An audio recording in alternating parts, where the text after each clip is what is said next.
Bien, bien, sí. Justamente para decir eso, me gustaría ir con lo que ella tenía como decía como proletariado. En principio ella decía que el proletariado abarcaba un montón de temas, un montón de trabajos, un montón de cosas, porque era toda aquella persona que su poder adquisitivo no daba como para poder empezar un grupo. Y que el resto de los empleadores, los prestamistas, todo eso eran los que contaban con los burgueses. Sí, él dice, no, algunos que ellos son más como una clase media que en los momentos de crisis se terminan aliando con los proletarios. Pero está bien, sigue. Claro, con los comerciantes dice eso. Sí, comerciantes, todo eso. Pero, ¿y la burguesía? ¿Qué diría usted? Tiene que ver más con personas que ganan más arriba de eso. ¿No son los señores feudales? ¿Están de acuerdo como el compañero define las clases? Las dos grandes clases. Burguesía y proletariado. En realidad, lo que la definición de estas dos grandes clases no va a pasar, ¿cómo podemos decir? En principio, ¿no? La lógica que va a operar para determinar si pertenezco a una clase o a la otra no va a ser tanto el poder adquisitivo, sino más bien si soy quién es propietario, lo que sea la compañera, propietario de los medios de producción, ¿sí? A veces, por ahí, años anteriores, sus compañeros nos hablan, por ejemplo, de clase alta, media, baja. En estos términos no está hablando el materialismo histórico. El materialismo histórico, para esta sociedad moderna, va a hablar de la burguesía y el proletariado, ¿sí? Y lo que va a definir a la burguesía es que tiene la propiedad privada de los medios de producción. Lo que decía la compañera. Es nacional, la nacionaria, el espacio físico, digamos, para poner la empresa, ¿no? El taller, la fábrica, ¿sí? Eso tiene que quedar claro. Entonces la burguesía es la propietaria de los medios de producción, tiene la propiedad privada de los medios de producción. Y el proletario, ¿se acuerdan que estábamos hablando recién, no? Que el materialismo histórico va a decir, bueno, ¿cómo es que las sociedades aseguran su subsistencia, no? El proletario, para asegurar su subsistencia, con lo único que cuenta es con su fuerza de trabajo, ¿no? Para asegurarse su subsistencia. Y ahí dice, ¿no?, que ese proletario, ese trabajador, ese obrero, en el marco del capitalismo, de esta sociedad moderna, va a ser una mercancía más. Entonces va a ir a vender su fuerza de trabajo a un mercado, ¿no? Como cuando uno va a una feria, que no hay como un mercado, un supermercado, lo que sea, que hay muchas mercancías, ¿sí?, lo que uno consume, y uno se fija cuál es el mejor precio, ¿no? Regatea, ¿no? Y ahí compra. Bueno, esa lógica estaría operando para los proletarios, los trabajadores. Yo voy, ofrezco mi fuerza de trabajo en un mercado, ¿sí? Todos los demás trabajadores son mis competidores, yo quiero tener un trabajo, ¿no? Entonces, en ese contexto, además, en el que está subiendo más, ¿no? Va a manejar el salario, ¿no? Y habíamos dicho que la intención sería producir lo más que se pueda al menor costo. En el menor costo entra también el salario del trabajador, de los proletarios, ¿sí? Entonces, el proletario va a ir a vender su fuerza de trabajo a un mercado, ¿no? Y si yo, burguesa, pago el día, no sé, 1.000 pesos, vos me decís, no, es poco, no acepto el trabajo, para mí burguesa no va a ser un problema porque va a haber un montón de otras personas que por necesidad van a aceptar eso que yo les pago, ¿sí? Porque necesitan trabajar, necesitan algún tipo de ingreso, ¿sí? Sí. Sí, ¿no había sido por esa época más o menos donde habían empezado a salir las manifestaciones? Ya no tanto para que no haya jornadas de trabajo que duren casi que el mediodía, sino para que los nenes estén trabajando por 8 horas en vez de 10. Bueno, en el manifiesto comunista lo que dice es que esta clase burguesa, sí, 10 horas o 20. ¿No? Al burgués lo que se plantea en el manifiesto comunista es que al burgués eso no le va a importar, ¿sí? Sean mujeres, sean niños, sean hombres, lo que quiere es producir, y si le sale más barato contratar a un niño, contratará a un niño, a una mujer, no le importa, no hay mucha sensibilidad, digamos, ¿sí? Lo que necesita es, ahí después vamos a ir al texto, van a ver que ahí menciona, ¿no? El capital lo que necesita es avanzar y esta expansión del capital, ¿no? Acrecentar ese capital, eso es lo que busca la burguesía, lo va a decir ahí en el manifiesto, ¿sí? Y por eso se expande, ¿no? Por eso hay expediciones, por eso hay conquistas, colonizaciones, ¿se acuerdan que hablamos la clase pasada de la colonización de América, ¿no? Porque se buscan nuevos mercados, nuevas materias primas, nueva mano de obra barata, ¿sí? Nuevos proletarios, es lo que busca esa expansión del capital, esa clase burguesa. ¿Se entiende? Que era definida la clase burguesa que tenía la propiedad privada, porque un proletario puede, digamos, de alguna manera diferenciarse, tener cierto capital o ganar dinero, ¿no? Entonces, no es tanto, digamos, esto, si nosotros lo definimos por los ingresos, no es tanto que se define por el ingreso, sino por tener la propiedad privada de los medios de producción, ¿sí? ¿Qué es el capital? ¿Sí? Pero como que más preciso es pensarlo en esos términos, porque a veces después hay confusiones. Bien, plantean ustedes a veces que la clase se define por el ingreso, por el poder adquisitivo, y no es tanta esa la mirada, sino más porque quién tiene la propiedad privada, quién tiene los medios de producción y quién no. ¿Sí? Sí. Por ahí, para que lo piensen y se entienda la diferencia, una pregunta que les quería hacer es, un trabajador petrolero jerárquico, por ejemplo, hoy que está cobrando, no sé si salen 2-3 millones, más o menos, cifras que por ahí no conocemos, un trabajador petrolero jerárquico, ¿qué es? ¿Burgués o proletario? Proletario. ¿Y por qué uno y por qué otro? La compañera dice proletario, ¿el resto qué piensa? Proletario alto, pero no dueño de la empresa, por ejemplo. Claro. O sea, no dueño de la empresa que producción, por lo tanto, sí es. Si quiere subirse el sueldo, es proletario, porque si deja de subir, va a tener hambre, va a ser Sí, pero el dueño de la empresa también recibe un sueldo. Su sueldo. Sí, pero en sí el dueño de la empresa no... La compañera ya levantó la mano. La burguesía tiene el poder también para quedarse, después mantenerse. Aunque tenga plata, el proletariado si un día lo echa, se queda en la calle. O sea, el proletariado vive del día, no importa cuál sea su sueldo. Lo que define al materialismo histórico la clase proletaria es que lo que tiene para asegurarse su subsistencia es la venta de su fuerza de trabajo. ¿Sí? La burguesía tiene la propiedad privada de los medios de producción. Yo puedo ser geóloga, me puede contratar una empresa petrolera, puedo viajar por el mundo como tal, pero en esta mirada yo soy proletaria, porque cobro un sueldo. Ahora, porque ustedes si leyeron el texto, ¿qué dice ahí, no? Que en esta lógica cada vez va a ser más grande esa masa proletaria y más pequeña esa clase burguesa. Va a ser una pequeña clase burguesa que va a concentrar, digamos, los medios de producción y que va a ser mucho más rica, ¿no? ¿Me entiende? La idea, ¿sí? O sea, nosotros estamos acá tenés capaz que un gerente zonal, no sé, una petrolera, desde esta mirada es proletario. Los dueños, no se sabe si son fantasmas, los dueños de las empresas no están acá, digamos. Pensamos, por ejemplo, en la industria petrolera, ¿no? Y cuando a la empresa petrolera ya no es negocio, ¿no?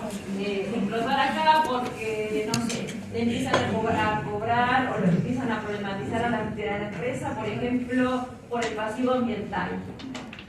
Vienen las empresas petroleras, sacan el petróleo, bla, bla, bla, pero ¿y el medio ambiente, empresa petrolera?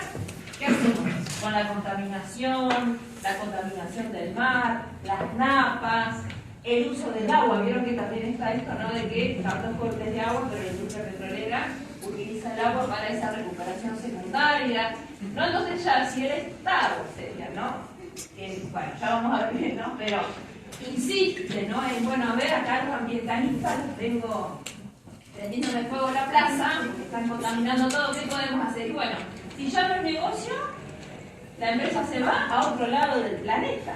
a sacar petróleo, o capaz que ese mismo grupo económico que es una empresa petrolera también es una empresa pesquera, entonces mueven sus capitales, mueven sus dineros a otra industria y ya está, ¿entiendes?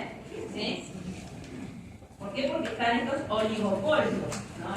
Esos capitalistas que manejan su capital, cada vez son de muchas industrias, ¿no? Está concentrado el capital, ¿sí? Bien. Ahora una cosita que quería traer. Entonces, cuando nosotros hablamos de estas dos grandes clases, tenemos que tener entonces en cuenta esto, ¿no? Burguesía y proletariado. Ahora, en el esquema teórico marxista, ¿sí? Que acá no lo vamos a ver, pero lo vamos a ver bien con el prólogo, es importante que ustedes vayan teniendo una idea que tiene que ver con el concepto central, estructura y superestructura, ¿sí?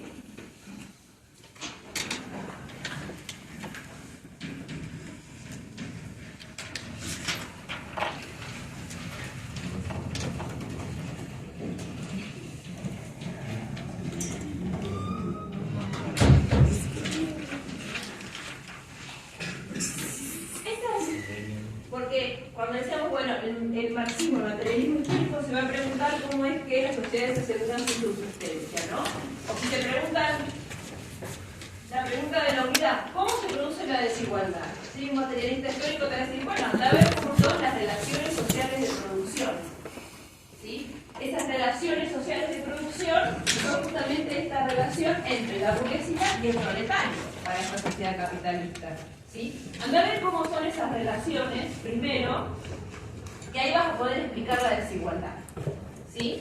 Ahora, si no, vamos a ver cómo es que esa sociedad se reproduce, digamos, y entre comillas, no se asegura su subsistencia, no vamos a estar implicando nada, ¿sí? Si nosotros no vamos a pensar quién tiene la propiedad de los medios de producción, quién vende su fuerza de trabajo, ¿no? ¿Quién es el opresor? ¿Quién es el oprimido? No vamos a estar explicando nada, ¿sí? Vamos a tener que conocer la dimensión estructural o dimensión económica de la sociedad, ¿sí? La dimensión económica, vuelvo a decir, ¿qué produce esa sociedad? ¿Cómo se distribuye la riqueza? ¿Cuáles son las clases sociales? ¿Cómo son estas relaciones sociales de producción? ¿Sí? ¿Qué relaciones sociales se establecen para que esa sociedad produzca aquello que necesita para subsistir, reproducirse? ¿Se entiende? Esa es la dimensión económica, la estructura. ¿Sí? Ahora, muchas de las cosas que ustedes mencionaron, ¿sí? El esquema teórico, va a plantear que pertenece a la dimensión superestructural. Por ejemplo, el poder, el Estado, la cultura, la religión, la justicia, la educación, ¿sí? Todo ese mundo está asociado al mundo de las ideas, no al mundo material, ¿sí? Al mundo económico, ¿sí? A la dimensión económica de la sociedad, sino a la dimensión de las ideas, va a ser la dimensión superestructural. ¿Se entiende esta diferenciación? ¿Sí? ¿Y qué va a decir esta mirada? Que esa estructura económica, esto que estamos diciendo, esas relaciones sociales de producción, ¿sí? Van a determinar el nivel superestructural, ¿sí? Entonces, aquello que nosotros pensamos, digamos, ¿sí? La justicia, la cultura, la educación, la política, bueno, el poder, decimos la política, ¿sí? Todo eso va a estar determinado por lo que pasa en esta dimensión, ¿sí? ¿Por qué? Porque de esa forma, digamos, esta dimensión superestructural está asegurando que se den estas relaciones sociales de producción, que como hablábamos era una relación de explotación, ¿no? De la burguesía hacia el proletariado. Entonces, el materialismo histórico va a decir, si pensamos entonces que la desigualdad se produce acá, en cómo se organiza el proceso productivo de una sociedad, ¿sí? Si la desigualdad surge acá, dice, si nosotros tenemos salud pública, educación pública, ¿no? las religiones, las culturas, los planes de vida, el propio Estado, ¿no? Todo aquello que suceda acá, lo único que va a hacer es asegurar estas relaciones sociales de producción, ¿sí? Entonces, desde esta mirada, cualquier política pública, digamos, no va a estar queriendo cambiar la sociedad, terminar con la desigualdad, sino que van a ser como parches, ¿sí? Ayuda, casi un asistencialismo que se quiere, para sostener esas relaciones sociales de producción, esa relación de explotación, ¿sí? Va a ser como una fachada casi, ¿no? Todo eso que va a pasar en ese nivel superestructural. ¿Se entiende hasta acá? ¿Sí? Entonces, ese nivel estructural, esa estructura económica, va a determinar ese nivel superestructural, ¿sí? Y ese nivel superestructural, de alguna manera, lo que va a hacer es asegurar las relaciones de explotación que se dan acá. Si yo quiero terminar con la desigualdad, si quiero, digamos, cambiar la sociedad, lo que tengo que hacer es cambiar este modo de producción. ¿Sí? Tengo que terminar, diría el marxismo, con la propiedad privada de los medios de producción. Generar una nueva sociedad, un nuevo Estado, bueno, etc. ¿Se entiende? Para cambiar la sociedad y terminar con la desigualdad, lo que hay que terminar es con esta forma de producir. ¿Sí? Con esta lógica de la historia de la humanidad, la historia de la lucha de clases, ¿no? Con esta lógica de opresores y oprimidos. ¿Sí? Terminar con la propiedad privada de los medios de producción. ¿Se entiende hasta ahí? Ahí podemos pensar en una nueva sociedad. Todo aquello que sostenga esta lógica, ¿sí? Esa relación de opresores oprimidos, ¿sí? Va a ser una mirada conservadora para el materialismo histórico, ¿sí? Porque lo que va a intentar es conservar ese orden, conservar estas relaciones de explotación. ¿Se entiende? ¿Sí? ¿Alguna pregunta hasta acá? Una duda chiquita, allá en donde dice supremacía del extranjero, ¿qué dice en la oración entera que no se entiende? Sobre lo nacional. ¿Y abajo? Civilización y barbarie.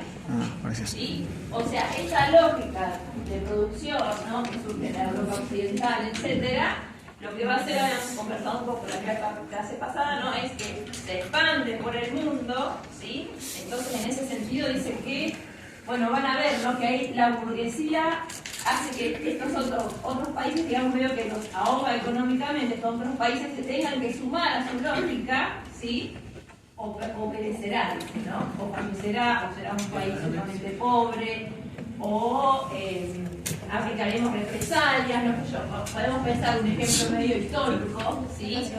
De esta idea de que perecerá, pero bueno, no es tan así. Puede ser, por ejemplo, Cuba, ¿no? Una isla muy pequeñita, ¿sí? Que tiene un bloqueo económico hace muchísimos años, que si uno entra a Cuba, por ejemplo, no te sellan el pasaporte, porque después si vos tenés sello de Cuba en tu pasaporte, puede ser que otros países no te otorguen la visa. ¿Me entienden? Entonces, ¿qué estaría diciendo eso? Bueno, ese país va en contra de estas relaciones sociales de producción que plantea el capitalismo, ¿no? No se suma a esa lógica de la burguesía que se expande, entonces es, digamos, tratado en esos términos, por las potencias económicas, podemos simplificar un poco. ¿Se entiende esa idea entonces de cuando se expande por sobre lo nacional, ¿no? Es que, ¿se acuerdan que también hablábamos la clase pasada que siempre estaba esa idea de pertenecer al primer mundo, ser un país desarrollado, ¿no? Bueno, eso tiene que ver con estas lógicas también, ¿no? De sumarse, digamos, a ese horizonte de progreso, ¿sí? Que se plantea desde esta relación, digamos, burguesía proletariado, si se quiere, por sobre esas lógicas más nacionales, si quieren, cuando empezamos en la conquista de América, ¿no? Sobre esas lógicas más particulares de estos pueblos originarios, supóngase, ¿sí? Es como que avanza, ¿no? Avasalla contra lo previo, derechos, etc. ¿Sí? Bien, hasta acá ¿se va entendiendo cuál tendría que ser la mirada del materialismo histórico? ¿Hay objeciones? general, pero ¿sí? Bien, ¿alguna pregunta, comentario? Sí. ¿Te levantó la mano? No. Ah, la ventana. Bueno, bien. Ahora vamos a... No sé si quieres agregar algo. ¿No? Ahora vamos a hacer una actividad, ¿sí? En esta parte de la clase para después hacer como un cierre, ¿sí? Sobre van a tener que trabajar con el manifiesto comunista parte 1, que era la lectura de hoy, ¿sí? Se tienen que reunir en grupos de no más de 3, máximo 3 personas, se pueden ir acomodando. Yo les voy a entregar una consigna, van a tener que resolver esa consigna por escrito. Obviamente que la consigna se va a resolver a partir de la lectura del manifiesto comunista, ¿sí? Después vamos a hacer una mesa común, me van a entregar la casa de se pueden ir avisando Por eso me senté acá. Para eso me senté acá, para que se me pase. Siguiente, entonces, van a leer la consigna, ¿no? Y para responder esa consigna, tienen que leer el manifiesto. Así, no sé, les haya tocado la primera frase de la parte 1, que es la que vamos a leer, que se llama burgueses y proletarios. Sobre esa parte, la que trabajamos en la versión práctica, ¿sí? Así que, si no leyeron el manifiesto, tendrán que leerlo, cerrar la frase y explicarla, ¿sí? Esa explicación la tienen que escribir, redactar. Pueden hacer el esquema, pero lo que les pido es que redacten, que escriban, ¿sí? Porque dentro de la práctica universitaria académica, escribir es algo muy importante, así que tenemos que ejercitarlo, ¿sí? Les cueste, no tengan dudas de cómo escriben, no importa, ustedes escriben, ¿sí? Ahora, la resolución de cualquiera de esas consignas, como mínimo, les tiene que llevar media carilla, una carilla, diría yo, como mínimo, ¿sí? O sea que hay que redactar. Cuando redacto, no me concentro así como, tienen que tratar de hacer una respuesta que no sea como de diccionario, ¿sí? Sino que tenga como cierto hilado. ¿Ustedes que tenían recién redacción de texto? Lenguaje escrito. Bueno, entonces tienen que tratar de construir una respuesta. ¿Se entiende? No solamente tirar una definición, ¿sí? Sino construir una respuesta. ¿Cómo empezamos esa respuesta? ¿Cómo la vamos a desarrollar? ¿Cómo cerramos nuestra respuesta? ¿Sí? Por eso les pedí que no sean grupos tan grandes para que puedan concentrarse en cómo vamos a escribir, ¿sí? Eso vamos a hacer ahora.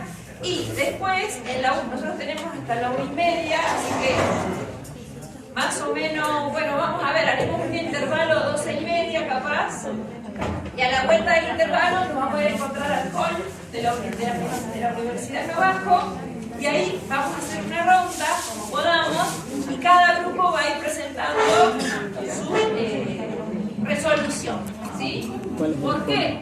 Porque esta semana en la universidad estamos en una semana de lucha, ¿sí? Ya hablamos un poco en la clase pasada, de defensa de nuestra universidad pública, que está amenazada, de hecho no sabemos si vamos a tener segundo cuatrimestre, ¿sí? Por el tema presupuestario, porque no alcanzaría para pagar los servicios básicos, para que tengamos luz, para que haya limpieza, seguridad en la universidad, ¿sí? Así que la universidad se ha armado, digamos, está haciendo un trabajo interclaustro de lucha entre los docentes, los no docentes y los estudiantes, ¿sí? De nuestra universidad para defenderla. La situación es bastante delicada, ¿sí? Porque ya les digo, no se sabe bien si vamos a poder en realidad, no sé, terminar este cuatrimestre, depende de cuándo hayan las tarifas, etcétera. Entonces vieron que se habla de la virtualización, etcétera. Entonces, bueno, nosotros desde la universidad nos estamos poniendo en pie de lucha para defender nuestra universidad. No es la primera vez que está amenazada nuestra universidad, sí ha estado amenazada durante varios momentos de la historia. Así que bueno, los vamos a invitar. Acá va a haber un paro miércoles y jueves, y el jueves va a haber una marcha, ¿sí? En defensa de nuestra universidad pública. Así que ahí están todos invitados, invitadas. Y durante estos días de martes, en las diferentes clases, se van a ir haciendo algunas acciones como para darle visibilidad a esta situación. Así que bueno, una idea va a ser ir a ubicarnos en el hall para hacer el cierre de la actividad. Sí. Perdón, profe, entonces respondemos a las preguntas y vamos a leer la baja. Responden por escrito, ¿sí? Después vamos a hacer el intervalo, ahí nos vamos abajo, hacemos la puesta en común ahí en el hall, y ahí me entregan el trabajo escrito con los nombres y DNI de los integrantes de cada grupo. La respuesta no tiene que ser tan extensa, ¿no? Más o menos. No, extenso. Lo que acá el ejercicio va a ser que redactemos, ¿sí? O sea, porque yo asumo que por ahí la mayoría leyó el manifiesto. Entonces, ya que quienes lo leyeron tienen una ventaja, ¿sí? Más o menos lo marcaron, pueden ubicar lo que les tocó, la cita que les tocó en el texto y concentrarse en redactar, ¿sí? Para que después vamos a ir abajo y ahí vamos a leer y yo eso después se lo voy a corregir, etcétera. Pero me interesa que practiquemos la escritura, porque a veces de la primaria, secundaria, no venimos tan entrenadas escribiendo. Y para un buen desempeño en la vida universitaria hay que escribir, ¿sí? Así que, bueno, la idea es esa. Voy a andar por los grupos ayudando, atendiendo las dudas. Profe, eso de... Sí, una entrega por grupo. No hace falta que entreguen todos los integrantes, una entrega por grupo, pero redactemos, ¿sí? Animemos a no escribir una carilla. Probemos. ¿Sí? ¿Sos bueno para escribir mucho? Sí, a la sorpresa, la verdad, en el mundo capitalista, ¿Qué digo? ¿Tengo que atar la mano? Sí. No, quería hablar con la profe. A ver, una pregunta de... Ahora, si nosotros estamos en construir una respuesta más académica, ¿sí? Nos va a ayudar más porque ahí uno va hace un planteo sobre cómo va a responder, desarrolla la respuesta, le da un cierre a su respuesta. Acuérdense que otra cosa que es importante que a veces pasa en los parciales, que ustedes no tienen que dar por supuestas las cosas, ¿sí? No pueden, tienen que tratar de explicar lo más que puedan, no den por supuesto, bueno, yo pongo burguesía, bueno, la profe sabe qué es burguesía. No, cada concepto, y sobre todo los conceptos centrales, trato de definirlos, ¿sí? En esa respuesta trato de explicar, ¿sí? Respondo como si le estuviese explicando a alguien que no sabe nada de sociología, ¿sí? No den por supuesto las definiciones, los conceptos. Eso lo hace más fácil entonces. ¿Se entiende la idea? De explicar. Como les salga, si llegan a una carilla, bienvenidos. Si no, no pasa nada. Tenemos todo el año para que a fin de año ya se larguen a escribir así, sin temores. Profe. Pero nos despojamos